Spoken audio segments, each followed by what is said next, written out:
चंद्रशेखर नाम परिचित थिबा कपिलाश मंदिर ढेंकानाल जिले में अवस्थित। यह ढेंकानाल जिलार मुख्य शहर ठारू 26 किलोमीटर दूर में अवस्थित। हेलो फ्रेंड्स, मु संगीता, आपण देखुछंती इन्फॉर्मोडिशा यूट्यूब चैनल। आज वीडियो रे आमे जानिबाकू पाइबा कपिलाश मंदिर संबंध रे किछि गुरुत्वपूर्ण कथा। एहा पूर्वर मु कहि रखुछि जे आपण जदि केबे कपिलाश जाइथांती तेबे गोटे लाइक निश्चय करंतु। कोन पय आपनको कपिलाश मंदिरटी भल लागे ताहा मध्य कमेंट बॉक्स रे लेखिबाकू भूलंतु नाही। जदि आपण मो चैनल को नुआ करि आछंती तेबे चैनल को सब्सक्राइब निश्चय करिवे एवं तळे थिबा बेल आइकन को प्रेस करिवे। चलंतु वीडियोटी आरंभ करिबा। कपिलाश मंदिर समुद्र पतन ठारू 2239 फुट बा 457 मीटर उच्चतार अवस्थित।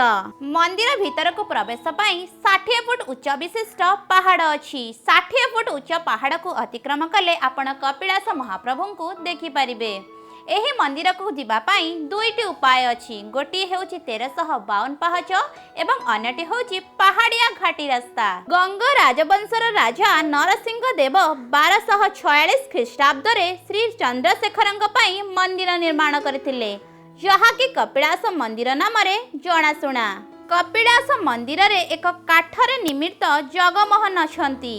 एहा छड़ा मंदिर रे श्री गणेश, कार्तिकेय, गंगा देवी इत्यादि देखा मिलती।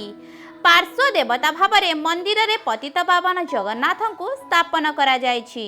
भगवान विश्वनाथ मंदिर मध्य कपिलाश रे अवस्थित।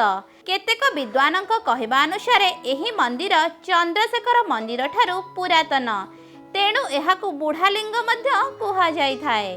कपिलाश मंदिर को द्वितीय कैलाश मध्य कुहा जाय थाए। एही मंदिर रे बहु साधु संत रहुथिबारु एठारे बहु सुंदर सुंदर मठ मध्य अछि। महाशिवरात्रि रे कपिलाश रे हजार हजार भक्त कपिलाश रे भिड़ जमाई थांती। भक्त मानकर विश्वास अछि जे कैलाश गले जेतिकी पुण्य मिली थाए कपिलाश रे मध्य सेतिकी पुण्य मिली थाए, तेणु हजार हजार भक्तंक भिड़ एठारे जमी थाए। कपिलाश पहाड़ रे अनेक गुंफा एवं मध्ययुगीय दुर्गर ध्वंसावशेष रहिछि, जहा नियमित भावरे तीर्थयात्री माने परिदर्शन करंती। केतेक गुंफा पौराणिक युग सहित जड़ित, जहा परिदर्शकों को बहु आकर्षित करिथाए। एहा व्यतीत हरिण पार्क एवं साइंस पार्क हेउछि एही स्थानर अन्य दुईटी अतिरिक्त आकर्षण, जहा पर्यटकों को आकर्षित करिथाए। 2015 मसीहा नवेम्बर मासरे कपिलाशरू भगवान गणेशंक मूर्ति, भैरवी मूर्ति एवं माँ दुर्गा मूर्ति चोरी करा जायतिला, जहा कि आज पर्यंत मध्य एक चर्चार विषय होई रही आसीछि। कपिलाश जिबा पाई निकटतम विमान बंदर हेउछि भुवनेश्वर बिजू पट्टनायक विमान बंदर, जहा कि 106 किलोमीटर दूर रे अवस्थित। जदि ट्रेन कथा कहिबा ढेंकानाल हेउछि एहार निकटतम रेल स्टेशन।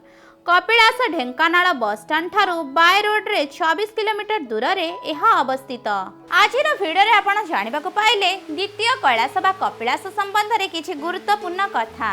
वीडियोटी आपनको भल लागिबो बोली मोर आशा एवं विश्वास। जदि आपनको वीडियोटी भल लागे तेबे लाइक एवं शेयर करबाकू भूलिबे नाही।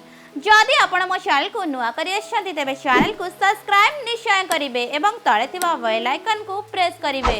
वीडियोटी को शेष पर्यंत देखिथिबारु धन्यवाद।